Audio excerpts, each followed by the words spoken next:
Welcome to The New You with Isela O'Brien.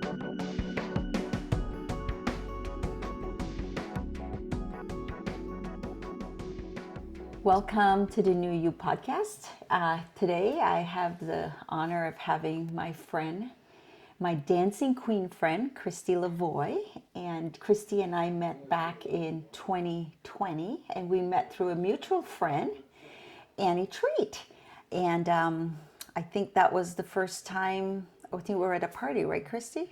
Yes, we were. I think it was a New Year's Eve party, 2020. We weren't allowed to socialize, so to speak, in large groups. So we just kind of had our own little neighborhood party with our closest friends.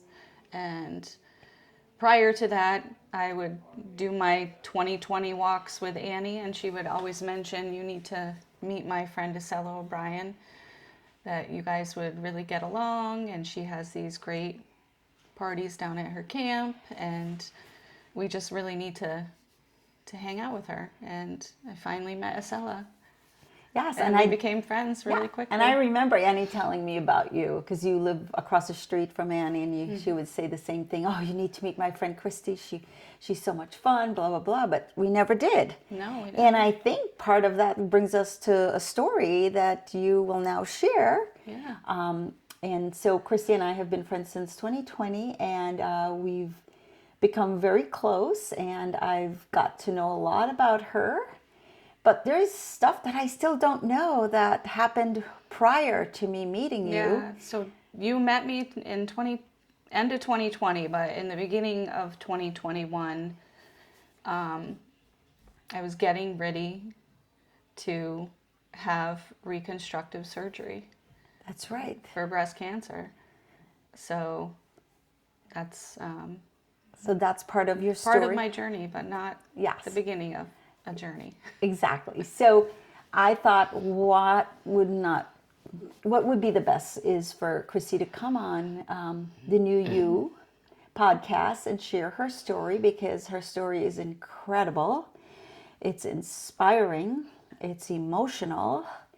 And I'm hoping that from her sharing her story that it will inspire somebody out there to know that never give up. There's always hope. Never give up. I mean, cancer is not new to my story. So we'll take it back. So yes, tell us way back when it's all back when your story starts. Way back when cancer came into our life really early. My husband and I, Mike, we were, I think it was like 1997, 1998. We had been dating since 1995. Mike was in his early 20s, and he had noticed that he had some changes going on, and went to a urologist, at which time they did some tests and some blood work and imaging, and it come to find out he was diagnosed at age 20 with testicular cancer. Wow. Yeah. So here he is, 20. I'm 19. We have our own apartment. First apartment ever, living together, starting this journey of life on your own. Yeah. So tell me, like, hearing, Mike, you're so young, and hearing this news. Well, you hear cancer, and immediately you think, wow, like, how is this happening? And we're so young. And like, he was very upset having to do treatment. He ended up having surgery and chemotherapy. But he was so scared and so pissed off.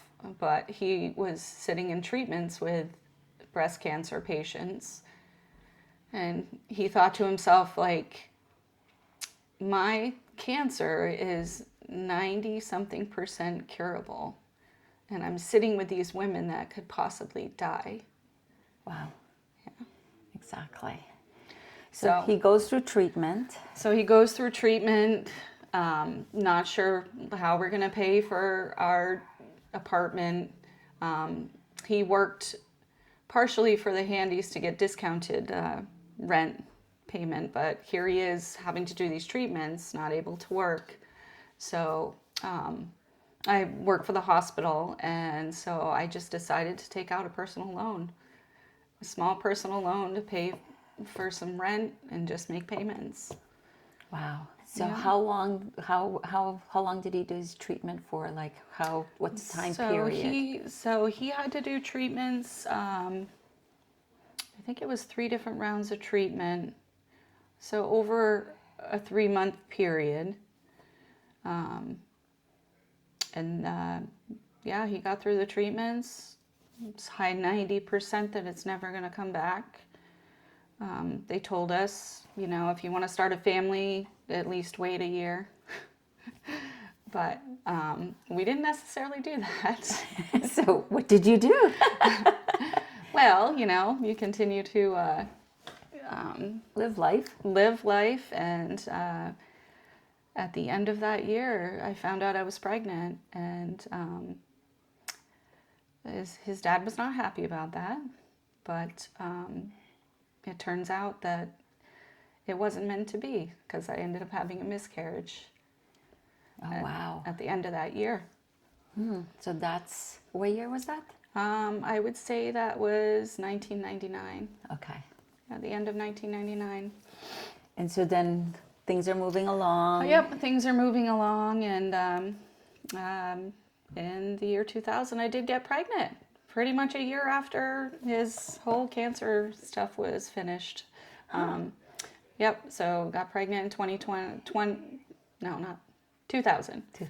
2000. So Megan was born at the end of 2000. Okay. But it just happened to be a whole year. full cycle after, they had So it was said kind of don't like, try. so kind of like, oh yeah, the year is now and things can happen, and things happened, and so you gave birth to Megan, and gave birth to Megan. And then you gave birth, you had your second child. My second child, and Tyler was a little bit of a surprise, but a good surprise. As he'll tell you these days, that he knows that he is exactly 10 months from Mike's birthday. So he was his father's birthday present, I guess. That's what he likes to say. That's what he likes to say. Well, that's great. So, so now it's how many years Mike is, you guys are living life? Yep, living life. We get a house, we get a boat. Life is great. We spend every weekend on the boat during the summer. Appreciating life, living life, doing all the normal things and then families do. And then, let's see, it was the summer of,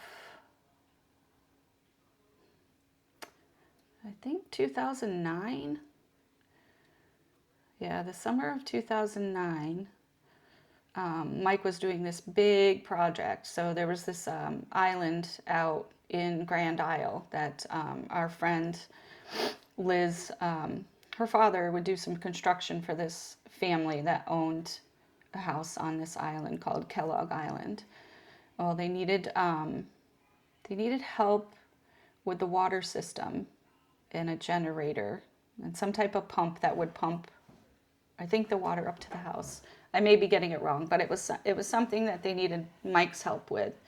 So it was a huge project. I think he even had to rent like a barge to get equipment out there.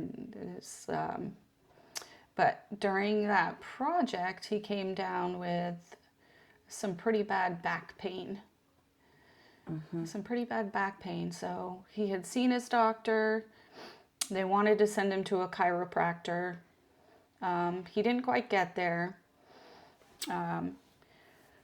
He ended up noticing some swelling down in his groin area. So just to be safe, he went to his urologist to get it checked out.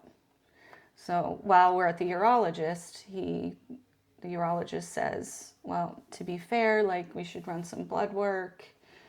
We should do an ultrasound. We should maybe get a CAT scan. So once again, Oh my. our life changes. So the urologist gets the results back and calls Mike and says, I don't know how he said it, but I think he said that, I'm sorry to tell you, but it looks like with the lab work and the CAT scan that your cancer that's not supposed to come back, the testicular cancer, is now back. Oh my goodness. Oh, So we're going to send you to see the hematology oncology clinic again. that must have been just a huge gut Yeah, wrench in so you. what it turned out was that the CAT scan showed that he had a tumor in essentially his back. It's his retroperitoneum, which is around the backside, kind of like, in between, like, I would say kind of in between your kidney and your spine area. And also had seen some metastasize on his lungs. Okay, so So- it was nothing small anymore. It Yeah. was something So it was not anything a chiropractor would have been able to to fix. exactly. Yeah. So now he's So diagnosed. this is January of, let's see, I think I was turning 32. So I'm thinking it was January of 2009, my birthday week. Wow, what a gift. Yep. But so now your kids are So how old? so it was probably 2008 he found out that he had cancer, but 2009 was when the next journey for him and the family began. Okay.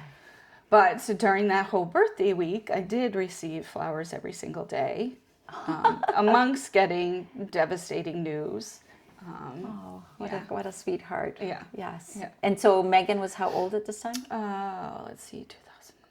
So So she was it 9, and Tyler would be 8 Okay. or 7, going on 8, 8. that Okay. year. Okay. So now he starts treatment. Yeah. So we basically met with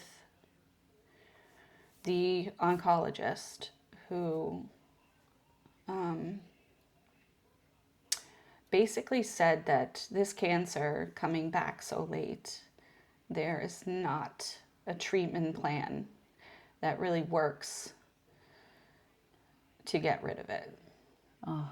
So, But still do the treatment. well, Sort of? So, I mean, he basically told Mike that he was going to die. Okay. Wow. Yeah. So that just was like, here you are, second time, and how?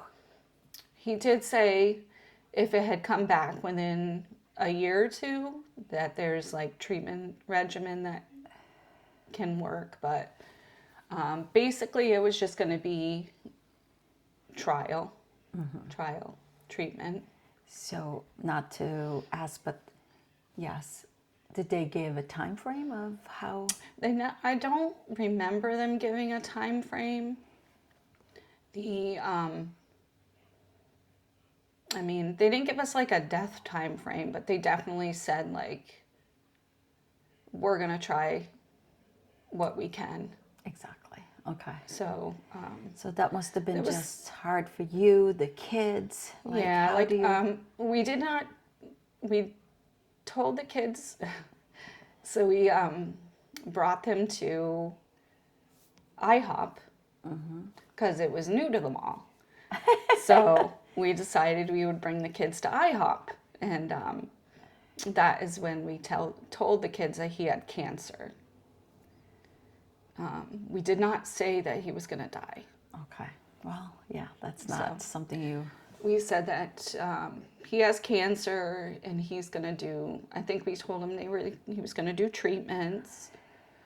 But yeah, so yeah, that was probably scary for them. Yeah, totally. I mean, so I mean, imagine not their as scary age. as it could be, because we were not going to tell them that he was going to die. We weren't going to tell him Yes. that. And I'm sure back then, you know, a young child Not at hearing 7 and that 8. C word doesn't Yeah. really understand Yeah. what that means. So it's they know their dad is sick. They know that word floats around, but Mm-hmm. really they don't really know the meaning of No, what they that don't know word the is. meaning of that. So, So his treatment plan was to get intensive inpatient chemo. So he'd have to be in the hospital for chemo treatment. Enough, so they would do this treatment. Hopefully it would shrink the tumor that he had in his back. And then we would go get that tumor removed. We would have to go to Indianapolis, because there was the urology guru for testicular cancer at that hospital. And so he did the intense inpatient chemotherapy. He would have to be in the hospital for a whole week. And then he would come home. I don't remember the time frame, maybe for like a week and a half, and then go back in the hospital for a week. So he did like 3 rounds of that. But during that time, the kids were little, and we were living with my mom. Were we living with my mom? Hold on. No, we weren't living with my mom. No, we weren't. We had our own house, but the kids were little, and he wanted me to be up there at the hospital with him. but you have 2 young kids. So I have 2 young so kids. how are you balancing and being with the husband Mike in and the kids? hospital? So thankfully, family stepped in. Annie, Liz, all those people stepped in. So I would go to work. He'd have to be inpatient, so I'd be home with the kids at night, but I'd go to work, get to my desk, set up, start work, go visit him, go back to work, go at lunch, go back to work. I worked 8 to 2:30, so, or 7:30 to 2. So I would get out at 2, pick the kids up, go visit him. But on the weekends, he wanted me to be there as much as possible. But Yes. so like, you have to, I wouldn't say choose, but like, Figure out priority. like, who do you So who do spend you your time with? Because Yes. like, your kids need you, but your husband needs you. Wow, that's balancing, you know, a lot going on emotionally and physically, because you got to make sure you're healthy to take care of the kids, get the kids to school, be there for Mike. So that Yeah, must have been a huge. So family, huge. Friends, huge at this time. Yes, Definitely. yes. So And my coworkers. true. Yeah. Yeah. My boss at the time, she was very understanding. Like, Yeah. never had to put in that CTO to go spend time with him. Him, yes, and Yeah.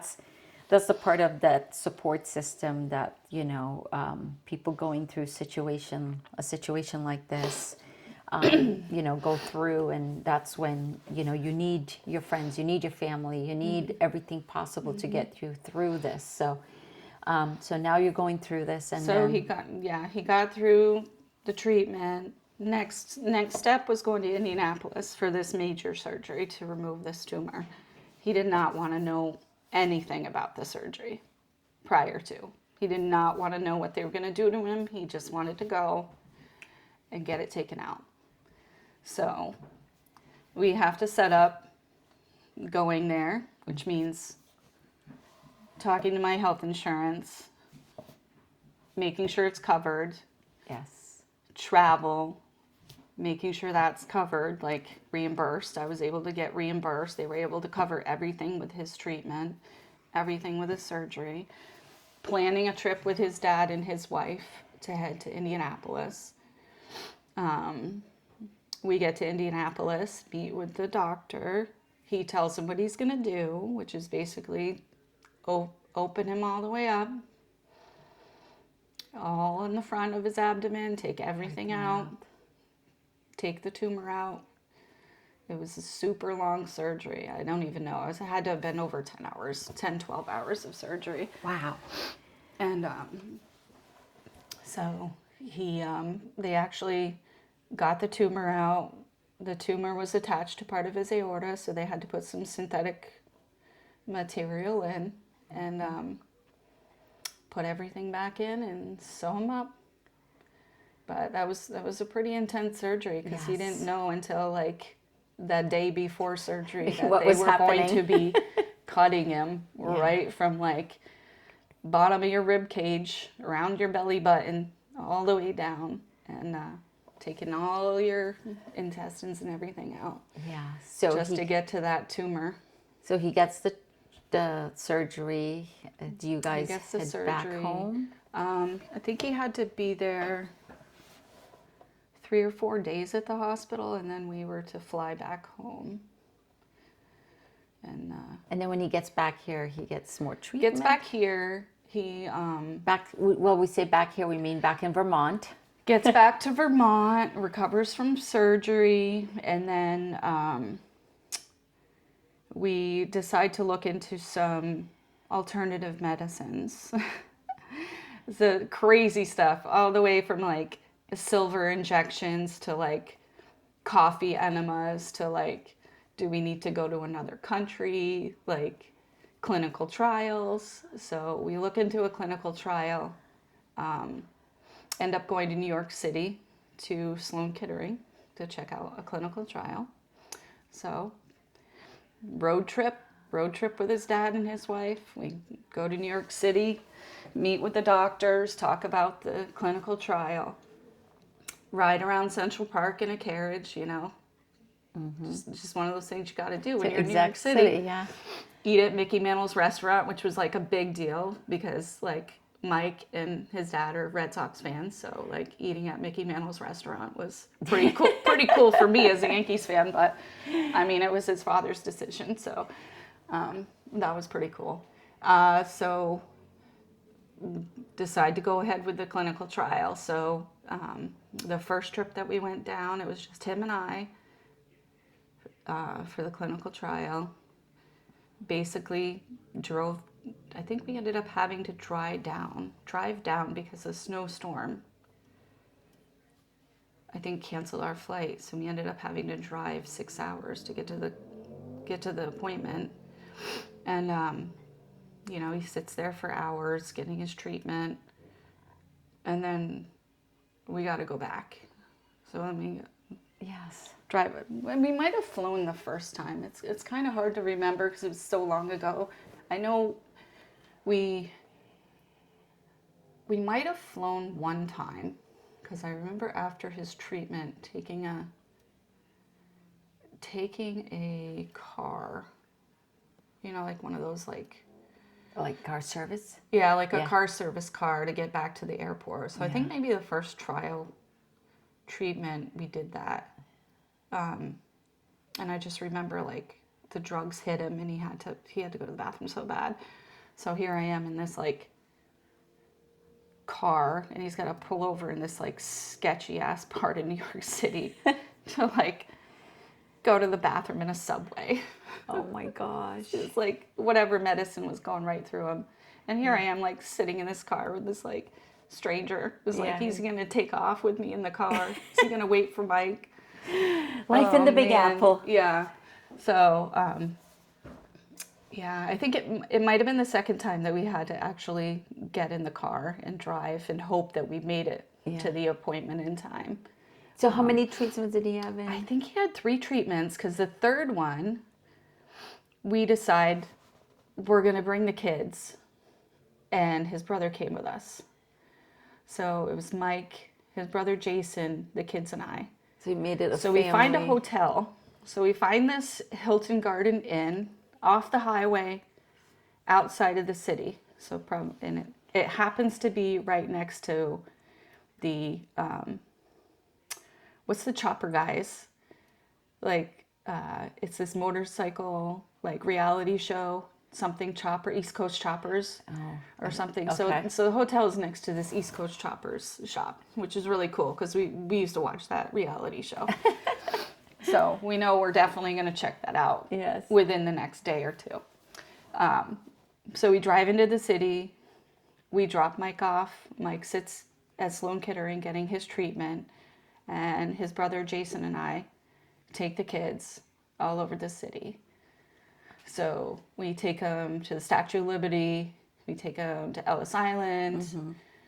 We take them to the Lego store. We take them to the American Doll store. So all this happening, I'm saying that all Mike's this going happening through this. while Mike's going through this this treatment, treatment, not being but the able to kids- enjoy any of it. But I wanted to take the kids to the city and have something that was like good. Some positive and And, uplifting. Yeah, the one place that my brother-in-law wanted to stop was the candy shop. So the one that like Ralph Lauren's daughter owns is this like famous candy shop in New York City. So that was like our last stop on the way back to pick up Mike. It was like a Tuesday. So we get to the shop. Isn't it freaking closed? Oh no. Freaking closed for inventory or something Oh stupid shit. no. So his poor brother-in-law didn't even get to go to the candy store that we wanted to all go to. But we did make it back to, after the treatment, go back to the hotel, sleep in the night, and then we get to go to the motorcycle shop the next day. So that was kind of a little fun trip, even though it was a treatment Yes, trip. it's a hard trip. Yeah. So I think the kids really like that. Oh yeah, because the kids are very resilient in a way, and they, even though they know all this is happening, that was probably a happy moment for them. Yeah. That they need some of that stuff Yeah. while they're going through this, and that's, so you guys are going through the treatment, all this stuff, and now.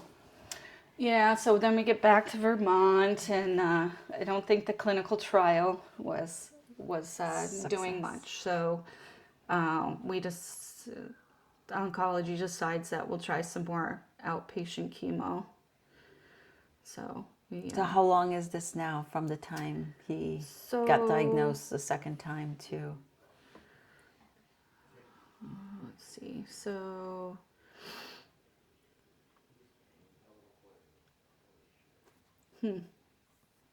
Like 6 months, 5 months, less?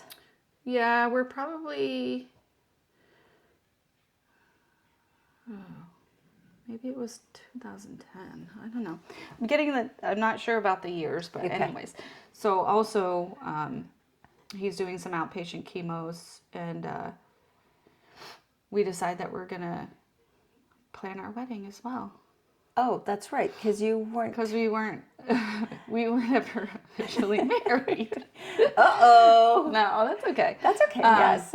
Yeah, so I figured amongst this, he has to be my husband. I can't just have him die and not be my husband. Yes.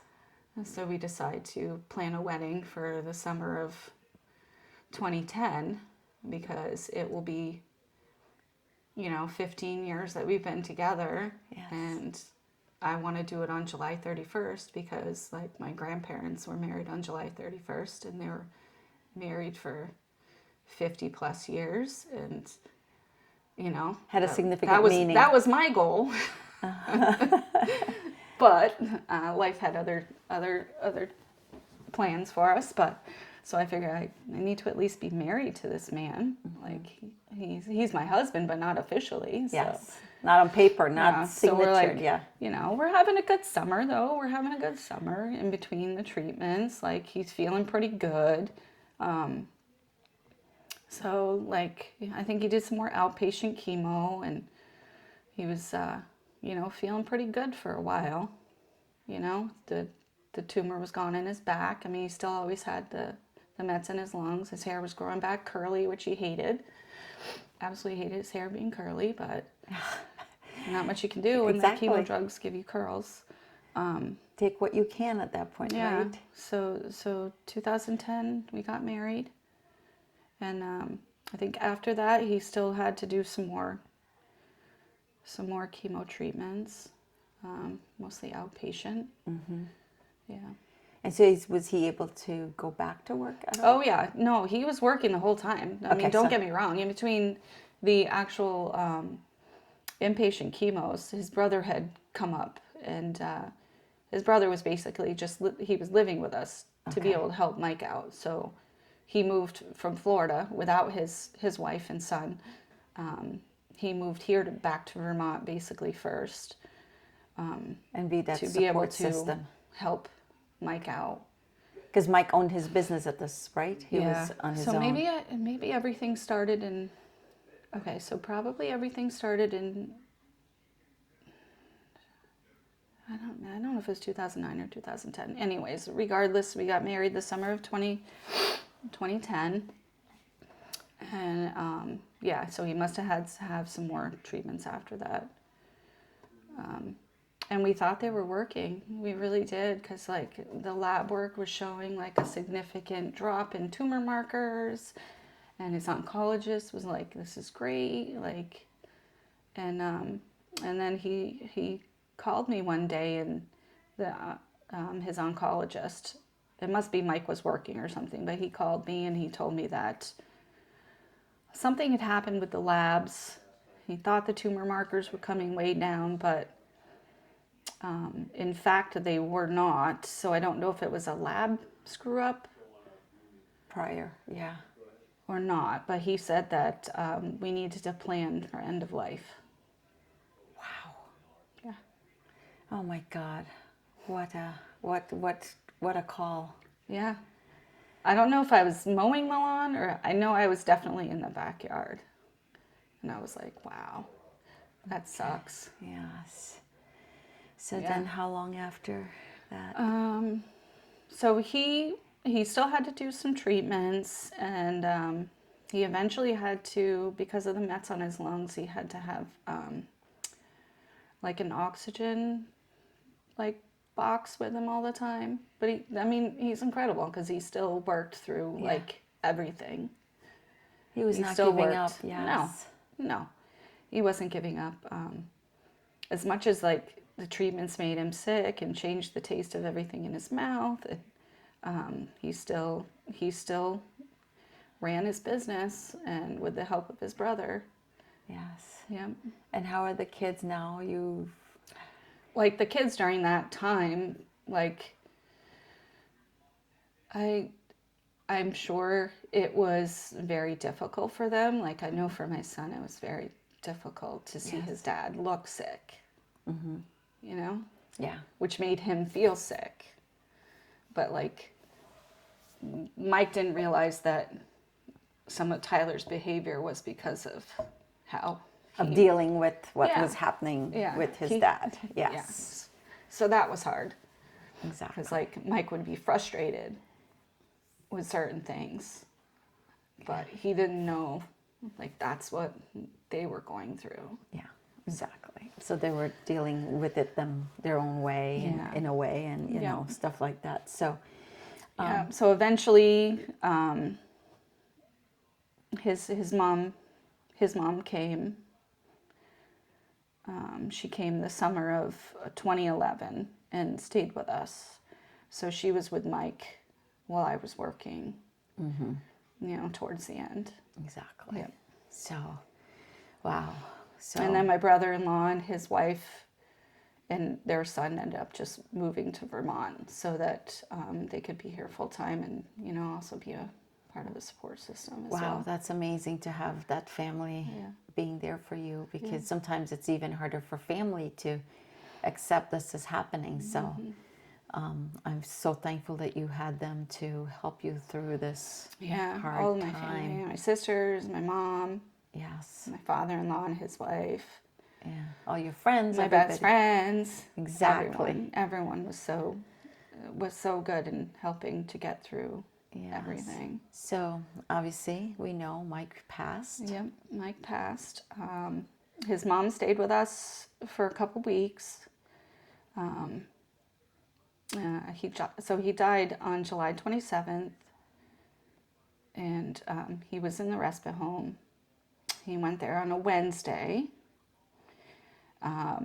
and stuck around till the Saturday. He was trying to make it to our anniversary, but that did not happen. But once again, But you were married now. Mike so. being Mike, he still had made sure that his brother got me flowers on our anniversary. Oh my gosh, Christy. Oh. Yep. Beautiful, beautiful, heartbreaking, but beautiful that he was there. He was there till the end, you know. Yeah. And so now you transition from mom with husband to just single mom. mom. So I ended up just taking the whole month from the whole month of August off, just to be with the kids. Yes. You know, just New support life. them. Yep. Yep, Adjustment, everything. Yeah. You know, I'm sure it wasn't anything we would ever want to go through, but No. you know, you went through it, and Yeah. I could tell you're a strong woman because of who you are now and how I have met you, and you're a fighter, girl. You're a fighter. Now, I don't mean like You gonna have to beat be. me up, but Well, if you mess with me enough, I might. yeah, exactly. Kick you out. But yeah, so I spend the whole summer with the kids. I'm trying to think what we even did during that time frame, and we still had the boat, so we would still go down to the boat. yeah, But then, you know, the reality of everything with like significant life change, like here he is owning a business and making 6 figures to like not having that. yeah, it's gone. That he was your support. He was there for you, and now you had to be there for your kids. To figure it out, because you know, Yeah. I'm sorry, I'm bringing a lot it's of not this up. it's not the money. No, No. but it was you had to live. You had to keep moving forward. You have You to had figure out how to downsize. Yeah. But you had to be there for your kids, you know. You know you probably could going through all this and having this hard time, but looking and having your kids and being Yeah. that all for them. Now Yeah. you're mom and kind of dad for them. Oh yeah, you have to be mom and dad, but you know, just to go from and thankfully I work part-time, but like so I could be there for the kids. You know, I drop them off, pick them up. But so figuring out the transition from you know, this lifestyle to a new lifestyle. Yeah. What do I need to change? You know, just figuring it all out. You know, so we have all of August, you know, spend lots of time with the kids, but then it's like school's starting. It's time to get back to a routine. You know, we go to school, we come home, we do our homework, and that's how we did it. Exactly. And now you being the sole provider. Yeah. For There was lots of things to figure out, which you don't even know until like someone passes away. Like you got to pay for the funeral stuff. You got to figure out if there's life insurance. You got to figure out yeah.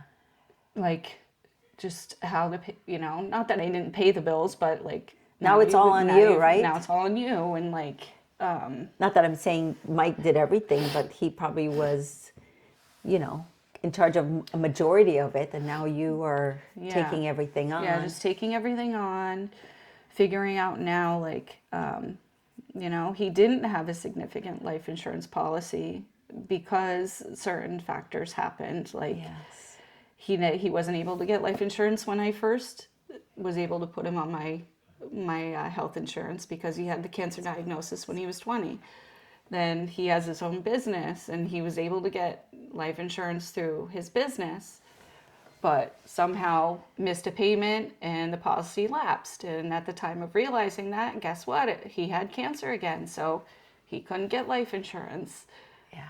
So he was able to finally get a small policy through a small business that without a health check of like $50,000, but like when you got to pay for All the things that are hitting. the death expense and pay off your debt and then to figure it out from there. Like Yes. it's really not a lot of money.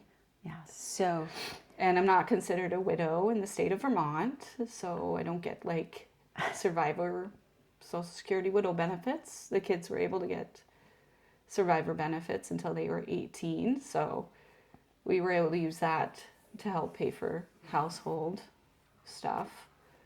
And then towards, the end of their high school, they were able to, I was able to provide a car for my kids yes. with some of this money. And, I mean, certainly they didn't go without Food. they didn't go without things. They still Exactly. had a good life. It's a different life than what Of they course. would have had. Yes. And I'm sure not saying this, but they could, get a little animosity of like, why is this happening to us? Why is Oh, this, absolutely. why me? Why blah, blah, blah? Yeah, no, and we did. So we had to do maybe some therapy because, gosh, it's hard. It's Well, we hard. did. We didn't do. I mean, we didn't do therapy, but the hospital did offer grief group. Yes. So I got us into grief group. It was probably like a year and a half after Mike passed away. They got us into a grief group where they were meeting other kids who had lost their parents to cancer. I mean, I don't know. They probably will say they don't really remember a lot right now about grief group, but like I went to my own grief group, but the kids went to their grief group and met with people going through the same thing. Yes. And they partook in some kind of fun things through grief group, but it was like one Saturday a month. And I think we went to a handful of times and did some outside activities with the group and stuff, but yeah. So But they've it's- never really had any like therapy, so to speak. Yeah. And I that's one thing I probably would have changed is to Is to like, get them Megan a little did bit. a little bit of therapy, and Tyler maybe a little bit too, but and then the therapist ended up leaving Vermont or going somewhere else. So, So we then just it's did like restarting over. It's Yeah. like not the easiest yeah. to. I mean, I guess that's maybe one thing that I would have changed during that time Yeah. frame of just maybe getting them a little bit more therapy. Yeah. And so now you. How old are you at this point? How old am I When Mike passed? I was 33. 33. He was 35 and I was 33. Yeah. Yep, and Megan and Tyler were 9 and 10. Which still pretty young. Just getting into middle school. Yeah. And I'm sure, Getting ready to roll into, or maybe they were 4th, 5th grade, but yeah, just anyways, so getting giving into the them middle into school the- years with the the single mom. trial years too, you know. Trial years, yep. Yeah, you know, Yes. and stuff. But you Puberty, everything. now you're working full time. You're Yep. moving on. Well, I stayed working part-time. Okay. I was able to stay working part-time because they had the survivor benefits that I Okay. was able to use Okay. towards household. So I was able to stay part-time until I only went full-time during COVID. Okay.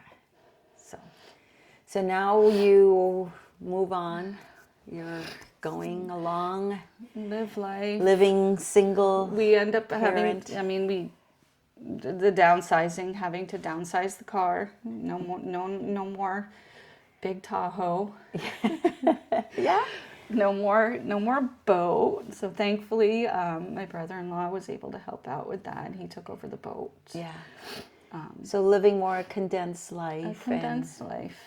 And Yeah. but being there with your kids and I'm not putting words in your mouth, but being appreciative for you being here and being there for your kids Yeah. and living Yeah. a life We of had to- gratitude, because Absolutely.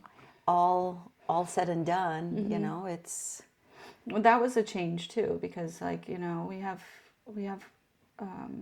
you know, we had our boating life, and, you know, they didn't want to go out on the boat as much anymore. So, you know, not being able to afford it, but also them not wanting to go on it that often. Yes, because It was a decision that we had to make and then thankfully my brother-in-law was able to take that over, that expense.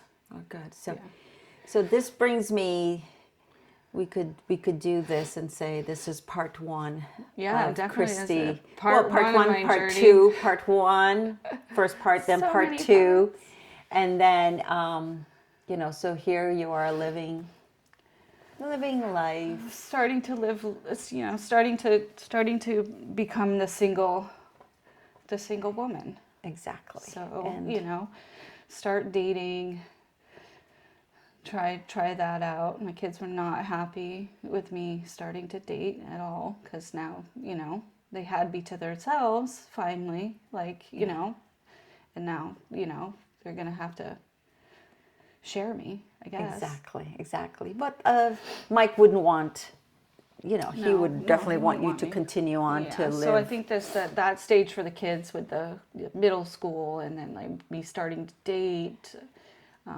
I don't know their own thoughts about it, but I'm sure it wasn't easy, Exactly. you know, So to see me start dating and then get in a relationship, and, you know, that relationship progresses, and then the person lives with us, and so and Chris lives with us, and he's got a son, Jackson, and it's just so life just got a little complicated. life got complicated in many ways. different ways, you know. So then you're continuing on. So maybe I will cut right here. Cut here. We're going to cut right here and say now Christy's living a new life.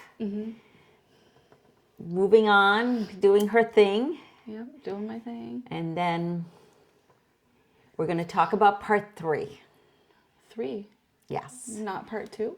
Well, I call part 1 the first phase you went with Mike. Yeah. And then part 2 is gets re-diagnosed. So I said that's okay. part 2. I see what you mean. Okay. Yeah. So I then was like, part. We and then I'm skipped over calling. part 2. So I'm calling part 1, part 2, and now we enter part 3. Yeah, So part 3 is tell us how old you are at the point when now your health comes into My health. I didn't even know my health was. I didn't even know my health was like an issue. an issue. So tell us Oh, a so little bit here I about that. am. So here I am thinking I'm like taking part in this box fit that my coworker Dina got me into. So I meet with her like on every Saturday, and we do this like awesome box fit class, which is not only boxing, but you're using like a row machine, you're using like all these other equipment. So we're doing this like every Saturday. We do our workout. We go get breakfast. It's Dina, Carol, and I. We go get breakfast and having a great old time every Saturday, just like being involved in this like exercise, because like I wasn't doing that. Like, and you know, feel like I'm getting pretty like fit and healthy. And so I, you know, do my regular physicals and go to my GYN, and she does, you know, here I am 39, going on 40, see my GYN for my regular. She doesn't tell me anything. She says, you should have your mammogram, your first one at 40. And I'm like, okay, like I'll schedule that eventually. Continue to do my workouts. Don't think anything of it. And then I was getting out of the shower, and you know, you'd like check yourself out. Yes. You know, like muscles. I'm trying to see if there's like any changes, and like I notice that I have this like flat spot at the bottom of my right breast, and I'm like, well, that's weird. Like I know I've been working out, so you know, like flexing the pecs, just like checking it out. And every time I flex, that one spot just goes like completely flat. So I'm like, well, it's weird. So the next time I go with my girlfriends and work out, and we're having lunch over at waterworks out in the sun, having a grand old time. And I asked them, I'm like, do you guys ever notice, like, when you flex, like, any changes? Like, and they're like, no, that's weird.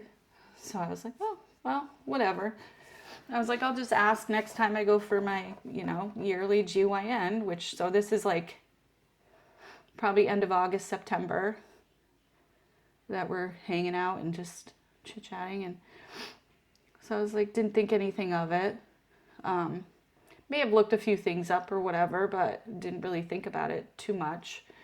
I mentioned it at my next GYN appointment. I said, I noticed that, like, when I flex, like, I've got this flat spot here on my right breast. And she goes, well, that's not normal. She goes, did you ever get your mammogram done? And I said, well, no.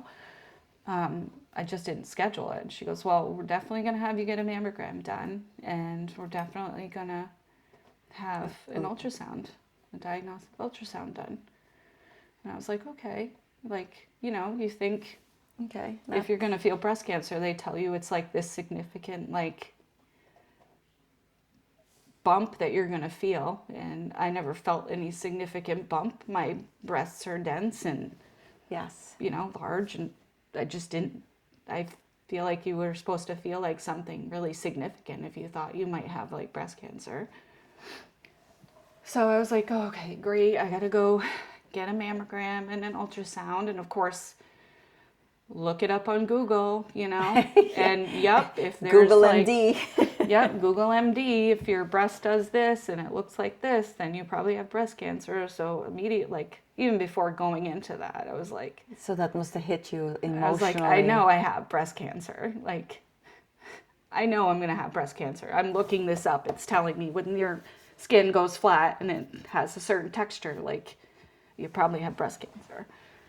So, Self-diagnosis. Self-diagnosis. So I go get my mammogram. They see stuff on my mammogram. I get the ultrasound. They see stuff in the ultrasound. Well, not just on my right breast, but my left breast.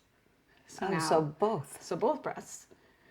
Wow. So my first mammogram Ever. at age 41 now. No, still 40, but the end of the year of me being 40. And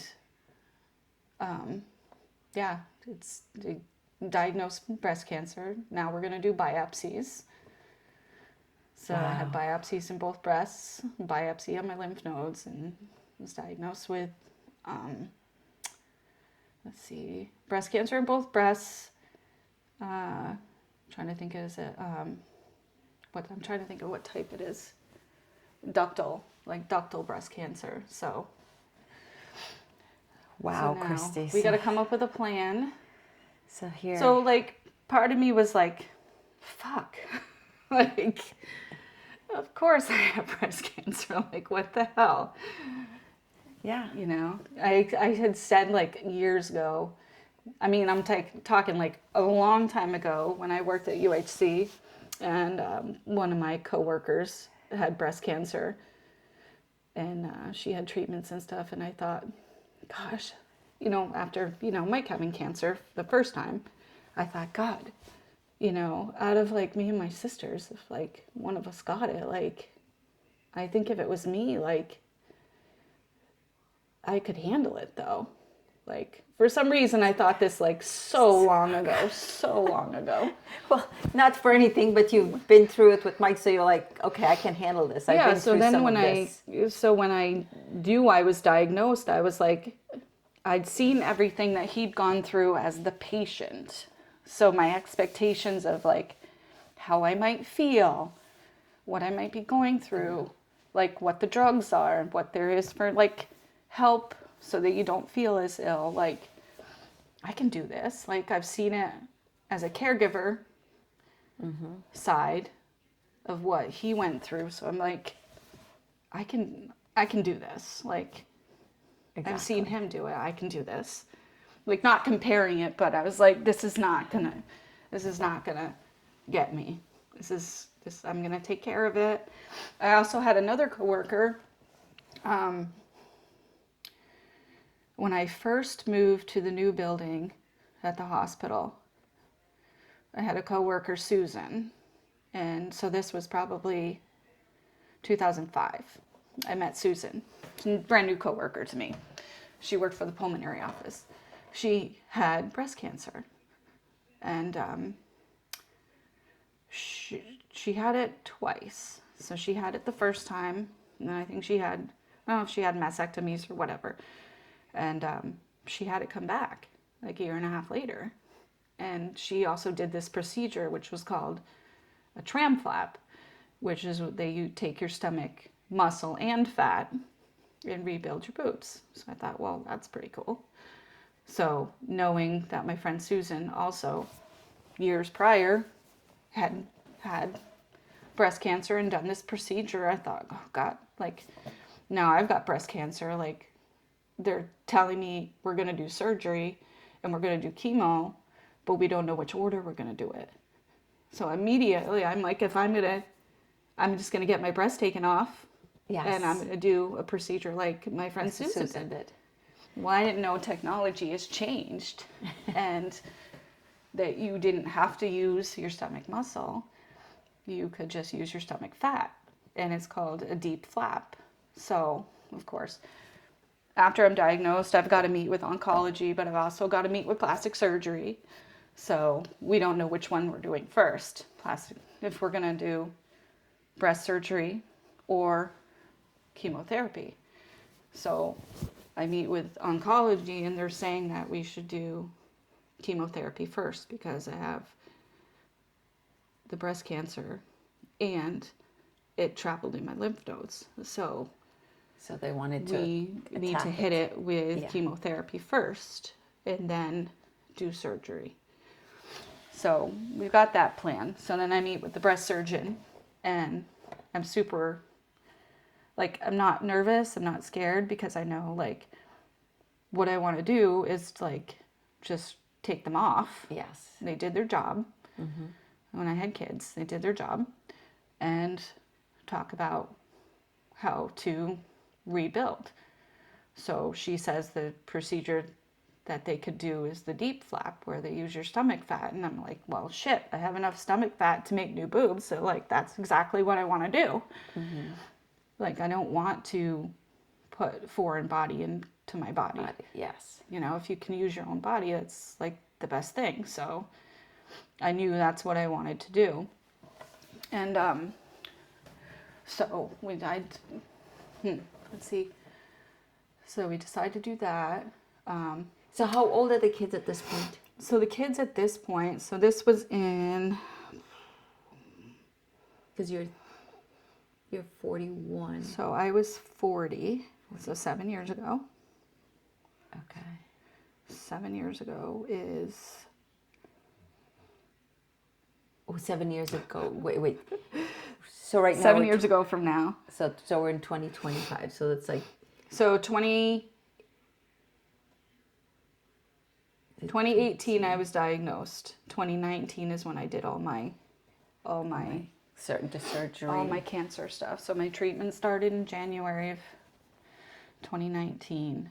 I had 3 rounds of one type of chemotherapy. So that means Megan is 17, because she was born in 2000. Yeah. So she was 18, and Tyler is 16. So that must have hit them really hard to find so out. Now Mom.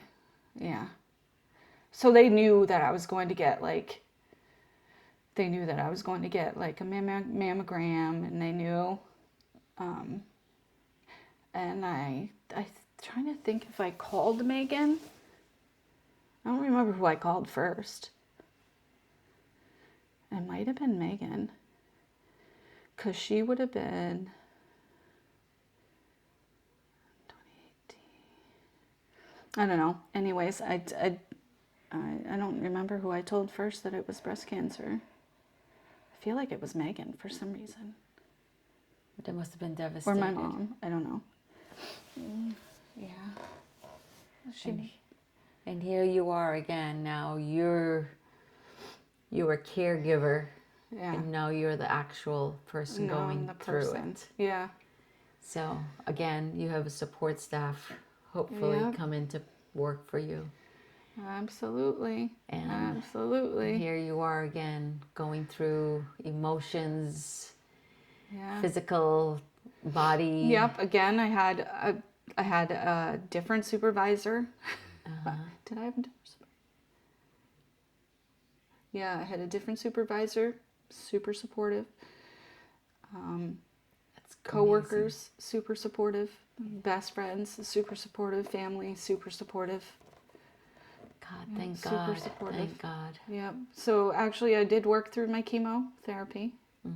Wow. Yep. So Girl, you're tough. your short-term disability is only 60% of your pay. So when you use up all your vacation time to supplement your income, I figured I didn't want to go through it so fast. So I ended up going on short-term disability, but working through my chemotherapy. So I would have chemotherapy on a Thursday. So I would work Monday through Wednesday, have treatment Thursday, and then I would have Thursday, Friday, Saturday, Sunday, Monday, Tuesday off, like to recover. And then I would work Wednesday, Thursday, Friday, and then Monday, Tuesday, Wednesday, and have treatment. Yeah, so it was like either 2 or 3 days a week I was at least working through my chemotherapy. So chemotherapy took me from like January to April. Okay. And during that time, like I knew my hair was going to fall out. She told me it would happen after my second treatment, but It did not. it started falling out a lot before my second treatment, which was like, it was around Super Bowl Sunday. So like my hair is significantly falling out, and we are going, as planning to go to 2 different Super Bowl parties. So you're still living life. And You're I'm like, this still is not- living life. This is not going to stop me. So I think I was with Tom and Annie, and we decided to go to our friend Jen's. And I just feel gross because my hair is just like significantly thinning and falling out. But I don't want to miss out on the Super Bowl parties. So, and I didn't feel horrible. Yeah. But it was just like, God, I give you a lot of credit. yeah, so it's just like, I don't want to miss out on them.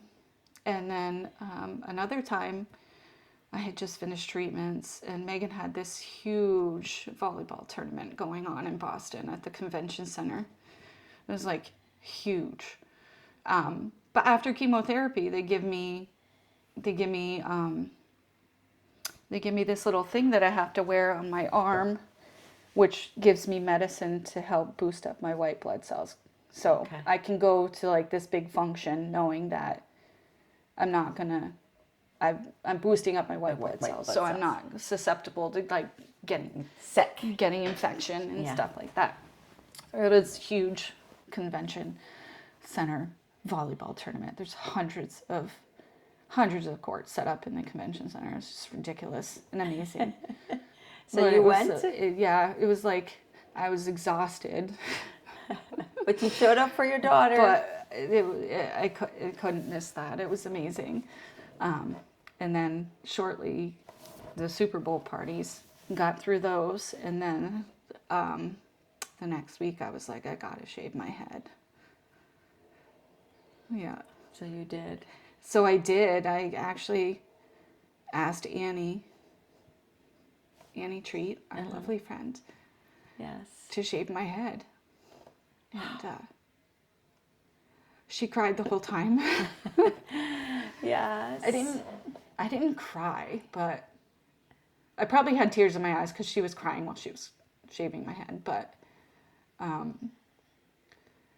yeah, it was just like wild to just like see yourself with no hair. Like my hair is my identity. Like strawberry blonde. It's not a common color.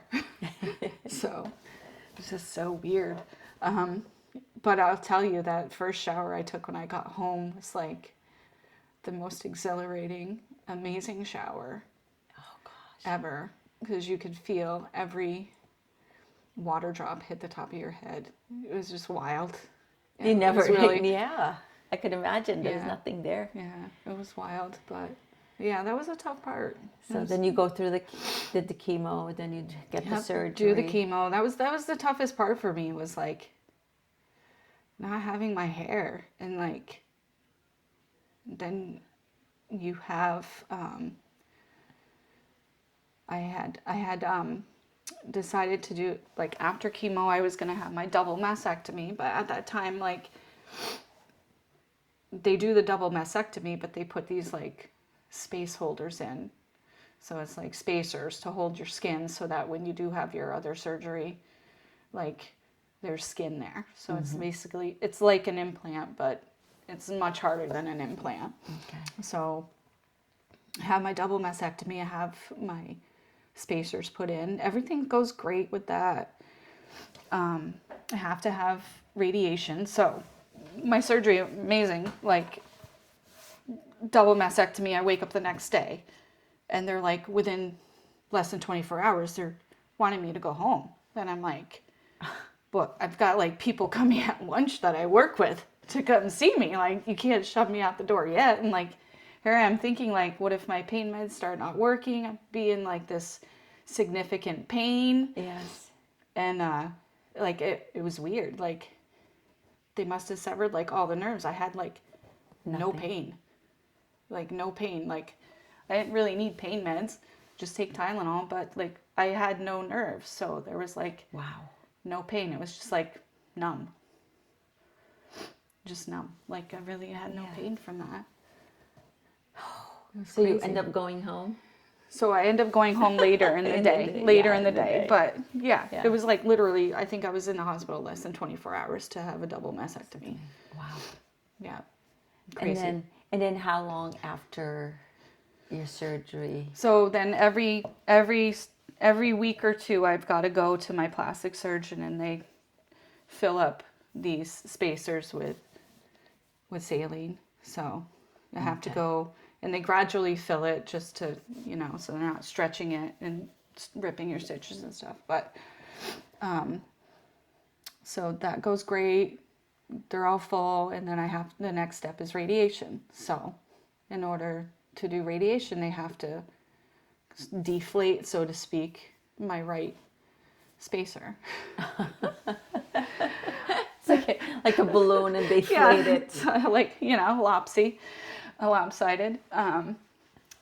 So I go through that and get through the radiation, and then they've got to fill back up. It was the left one. They had to fill it back up, and the last time that they were filling it, I ended up with an infection.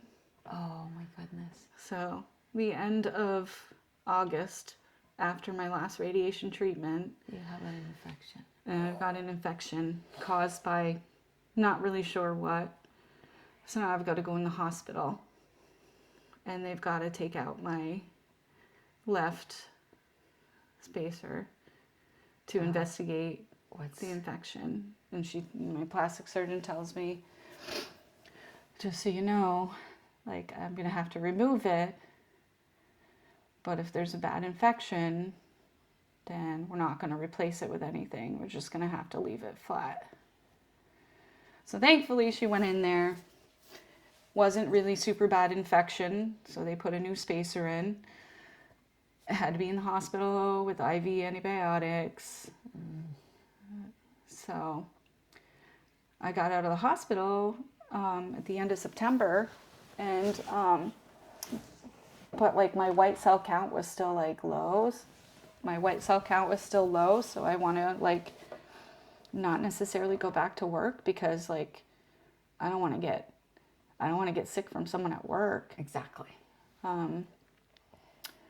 So we kind of wait until that is better, and then I go back to work in October of 2019 after having a lot of time off, because I worked during chemo, but from the time I had surgery and even through my radiation, I just took it off. Okay. Just took it off. Give my body time to heal and rest, and have the summer off while I'm doing my radiation treatments. but go back to work. Yes. Thrown right into a stressful work situation because we were like changing our scheduling, how we schedule everything, the scheduling system at work. So I'm gonna go right back into the workforce, more stressful. And so then, things. how long after were you able to rebuild? So I was planning on having my reconstructive surgery. Let's see. So they want you to wait a certain amount of time. So usually like 3 months, but because I had the infection, That put a setback. kind of set it back. But then again, in December, I had another, the end of November, beginning of December, I had another like weird infection. So again, I had to go back in the hospital. And that time they took out my left spacer and left it flat. So now here I am with like a right spacer and a flat side. So, yeah, lopsided for sure. So I'm lopsided. At least my hair's growing back because like that was super hard not having hair. Even the wigs I had just didn't look right. It just it wasn't me. And but yeah, so now I've got hair, but now I'm lopsided because I've got a flat side and a spacer side, and so then I'm planning my reconstructive surgery in 2020. So February of 2020, super excited. I'm gonna get my new boobs. And comes up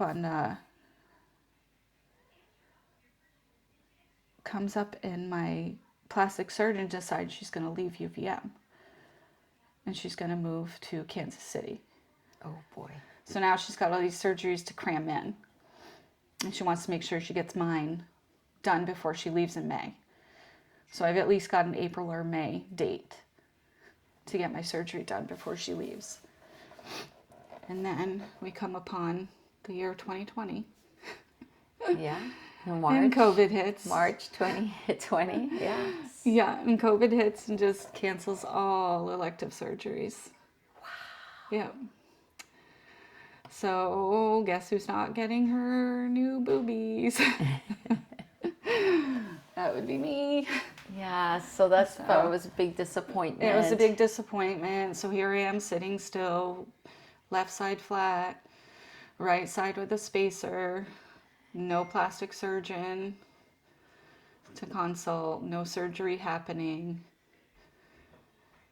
Yes. For the year 2020. So then that goes all the way through. Yeah. So, the summer of 2020, I finally meet with another plastic surgeon at UVM Medical Center, and my old plastic surgeon swears he's going to go with my plan. He's going to do what I want. He's going to do the deep flap. I have enough stomach fat, blah, blah, blah. So I meet with the doctor. Within the first 5 minutes, he's telling me that I don't have enough stomach fat, that he thinks we should do a smaller implant and some stomach fat, and yada, yada, yada. Well, that wasn't my plan.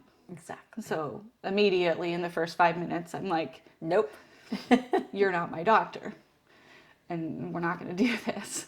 So then I speak with my breast surgeon, Mary Stanley, and I'm like, listen, like, this doctor doesn't want to do my plan, so we've got to find someone else to do my plan. And I think the reason he didn't want to do it is that type of surgery requires 2 surgeons for 8 to 10 hours. So while someone is, cutting out your stomach fat and prepping your chest, someone's got to close that area up, and the other one's got to work on so it's a big surgery. Yes. Big surgery. And UVM just didn't have the support to do that type of surgery anymore. So it's just easier to throw implants in. Well, I didn't want implants because I already had experienced the infection with prior foreign body. So it's not what I'm going to do. So I reach out to Mary Stanley. She gives me a couple names, some surgeons outside of, a surgeon in Connecticut. Call there. She ends up, that surgeon's going to no longer be in Connecticut. She's moving to Texas. So okay, well, who else can I call? Like, where else? So she gives me some names of hospitals in Boston. So I didn't really know where to go. Like, I didn't do a lot of research or whatever, but I call Beth Israel Hospital and get on the schedule with this doctor, Dr. Bernard Lee. So then plan my visit for my consult, drive all the way down to Boston, meet with the physician assistant, I think, first. Meet with her, go over everything. Literally meet with my doctor for like 10 minutes. Dr. Bernard Lee tells me I've got enough fat. He can do it. He can do it. They do 2 or 3 a week.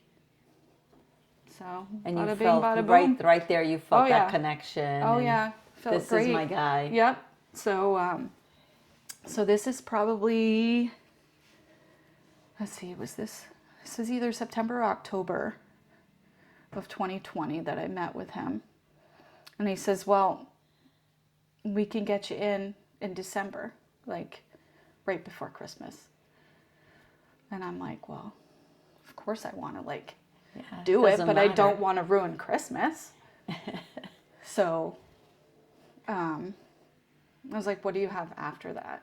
So I think I was scheduled for like February Of 2021. February of 2021. But that appointment also got bumped, because of because of COVID still. Yeah. So that appointment got bumped. I think it got bumped more than once. Well, the next available date was April 8th, 2021, which happens to be my son's birthday. Oh no. So Tyler's like, you're really going to go get surgery on my birthday? And I'm like, I got to get it done. So off to Boston. That's the next time I saw my surgeon. It was literally pre-op. Wow. Pre-op.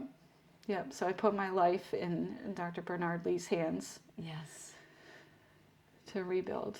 And I look at you now, and Yeah. you could not even tell that, you've been through this if we don't know your story. No. So I was like,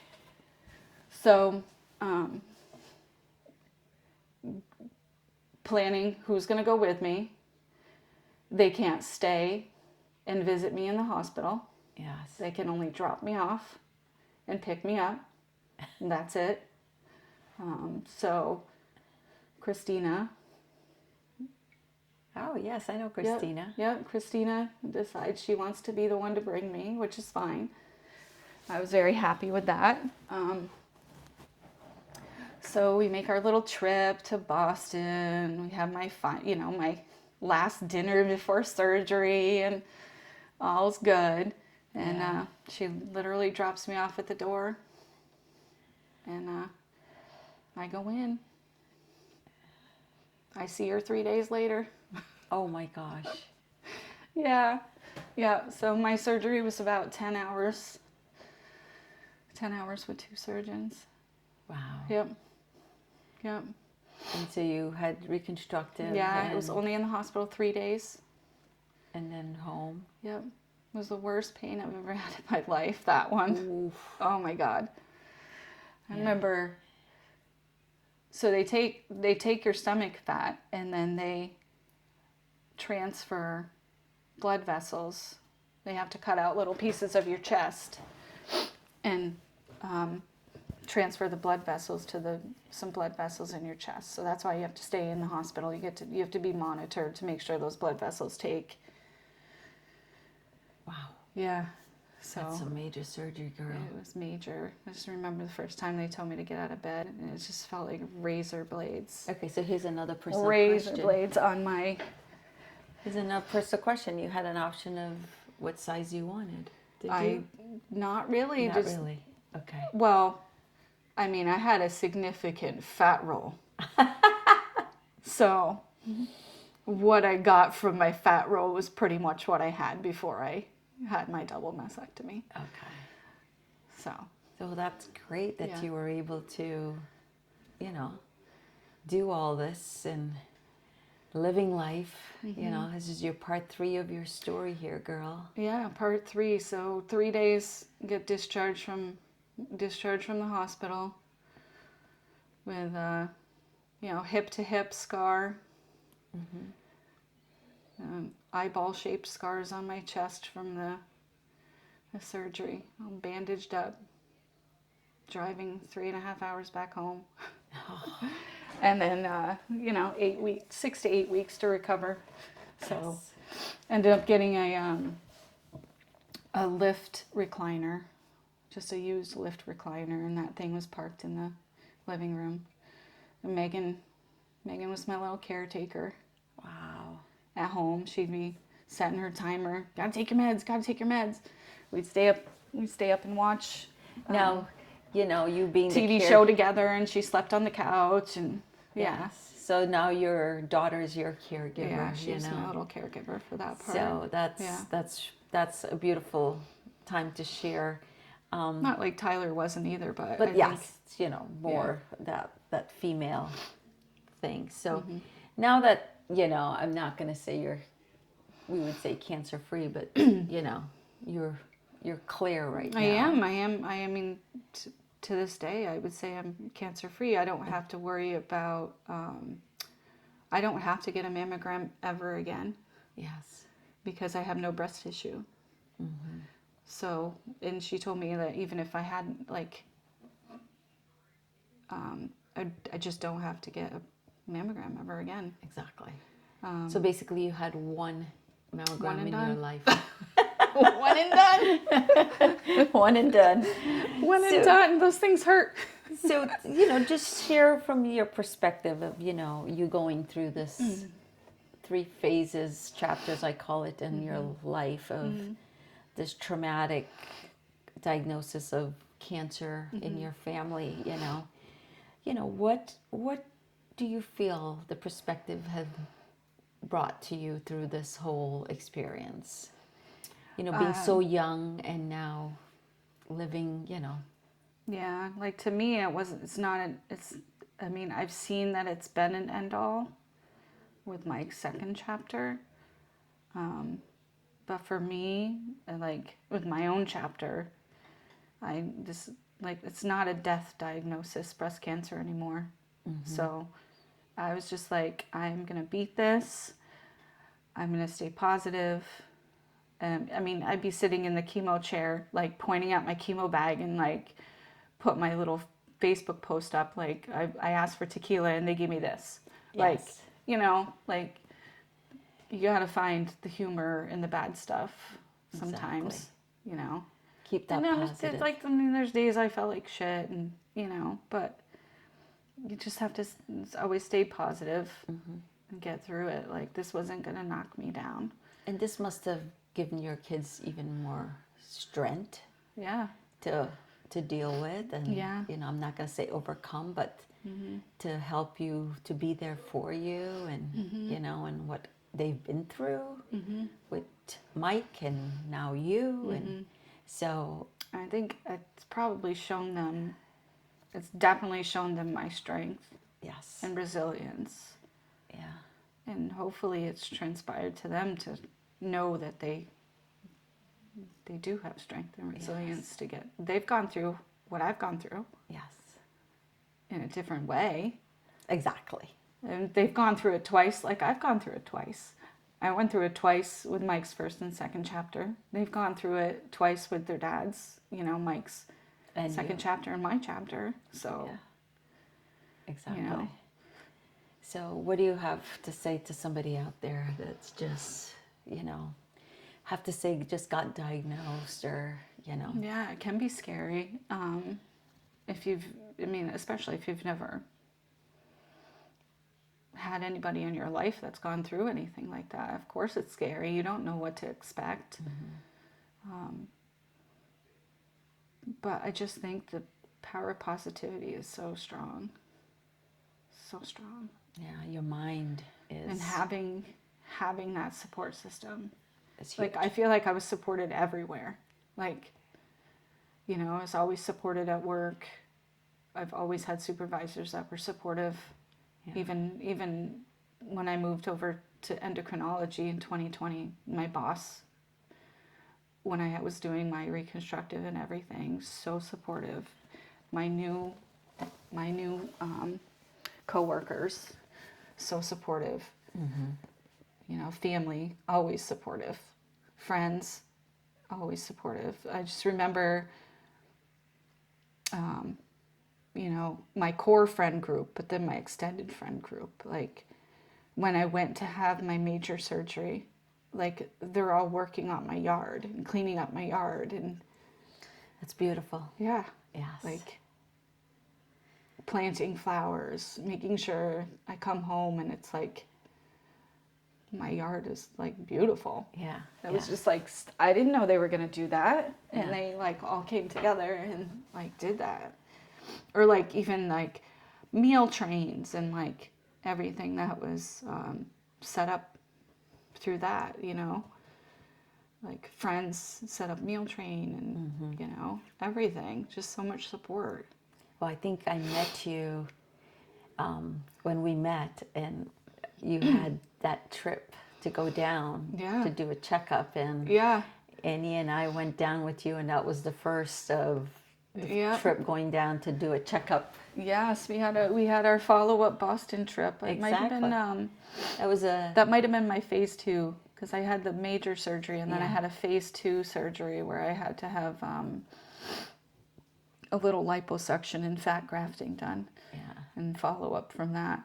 And we had a blast. And we made a trip down. We stopped in New Hampshire, and we did a little Christmas shopping. Christmas time. Yes, and that was the beginning of our journey together. And now we've bonded, and now we even have a group called the Dancing Queens that gets us even closer, and invite other women to join our group, which we'll talk about. We're going to have the Dancing Queens once on. Need to have. But, this is an incredible story. I would say that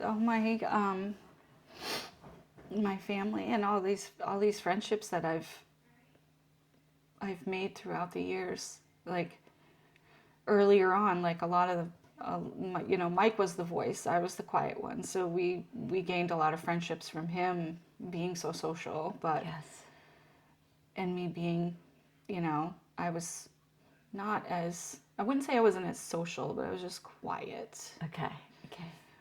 But not anymore. Not anymore. The true shell has popped, has cracked. The egg has cracked, and the true Christy is out. Yeah, so I'm not more apt to try new things and meet new people and start conversations and get out of my comfort zone. So exactly. Well, I appreciate you taking time to share your story, because I know somebody out there is going to hear the story and feel empowered and inspired to know that, like you say, there's so much hope, and breast cancer now is something that there's so much to offer. So number one is go get a mammogram. Yeah, absolutely. Go get that mammogram. Do your self-checks. Yeah. And if you're feeling doubt or anything, don't double think it. Just get those answers you need right away, and the treatment that best suits you. So thank you for joining me, and I look forward to dancing more with you, because absolutely, shake it's only them tatas. Shake those tatas. So thank you, Christy. Absolutely. The New You. Copyright 2025. IselaO'Brien.com. All rights reserved.